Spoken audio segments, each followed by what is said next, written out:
అందరికీ నమస్కారం. భుజమ తెలుగు ఛానల్కి స్వాగతం. ఈరోజు నేను గోబీ పరాటా చేయబోతున్నానండి.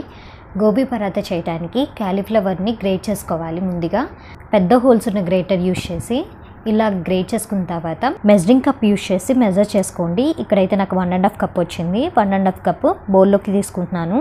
దీంట్లోకి హాఫ్ లెమన్ పిండుకుంటున్నానండి. అలాగే రుచికి తగినంత ఉప్పు యాడ్ చేసుకుని బాగా కలిసేలా కలుపుకుంటున్నాను. ఇలా కలుపుకొని మూత పెట్టేసుకుని 15 నిమిషాలు వదిలేయాలండి. ఇలా చేయటం వల్ల దీంట్లోంచి వాటర్ వస్తుంది. ఆ వాటర్ అంతా తీసేస్తాము క్యాలీఫ్లవర్ నుంచి. దానివల్ల మనకి స్టఫింగ్ అనేది పొడి పొడిగా ఉంటుంది. అప్పుడు పరాటా బాగా వస్తుంది. అందుకని ఈ ప్రొసెసర్ ఫాలో అవుతామండి. ఈలోపు చపాతీ పిండి కలుపుకుందామండి. బౌల్లోకి 1 కప్పు గోధుమ పిండి యాడ్ చేసుకోవాలి. అలాగే రుచికి తగినంత ఉప్పు, 1 స్పూన్ ఆయిల్ యాడ్ చేసుకుని బాగా కలిసేలా కలుపుకోవాలి.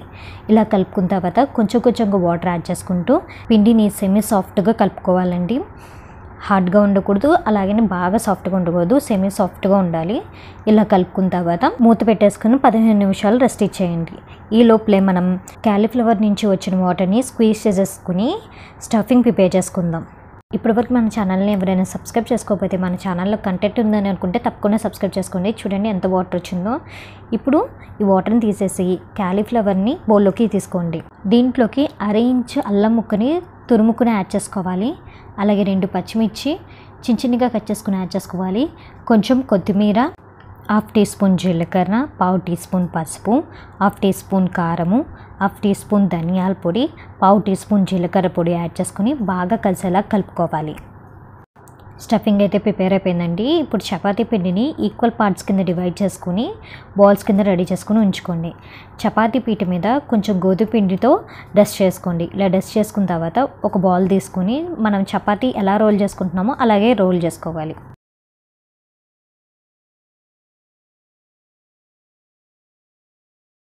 ఇలాగ రోల్ చేసుకున్న తర్వాత దీంట్లోకి స్టఫింగ్ని స్టఫ్ చేసుకోవాలి. ఇక్కడ నేను 2 స్పూన్స్ దాకా యాడ్ చేస్తున్నానండి.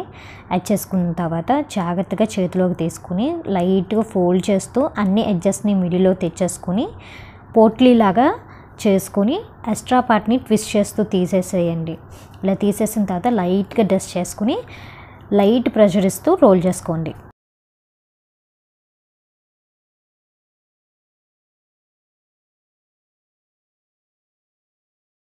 పరాటా అనేది సెమీ థిక్గా ఉండే విధంగా రోల్ చేసుకోండి. పెన్నం వేడవ్వగానే పరాటా వేసుకుని 1 సెకండ్ ఉంచి టర్న్ చేసుకుని గీ అయితే గీ, బటర్ అయితే బటర్ అప్లై చేసుకుని 1 సెకండ్ కాల్చుకుని మళ్ళీ టర్న్ చేసుకుని గీ అయితే గీ, బటర్ అయితే బటర్ అప్లై చేసుకుని 2 సైడ్స్ మంచిగా కాల్చుకోవాలండి. లోపల స్టఫింగ్ కూడా మంచిగా కుక్ అవుతుంది. మన గోబీ పరాటా రెడీ అయిపోయిందండి. ఇలాగే అన్ని పరాటాలు కాల్చుకోండి. ఈ పరాటాని ఏదైనా పికిల్తో కానీ సర్వ్ చేయండి, చాలా బాగుంటుంది. లేకపోతే ఉట్టిగా తిన్నా కూడా బాగుంటాయండి. తప్పకుండా ట్రై చేసి ఎలా వచ్చిందో కామెంట్ సెక్షన్లో చెప్పండి. Thanks for watching. బాయ్.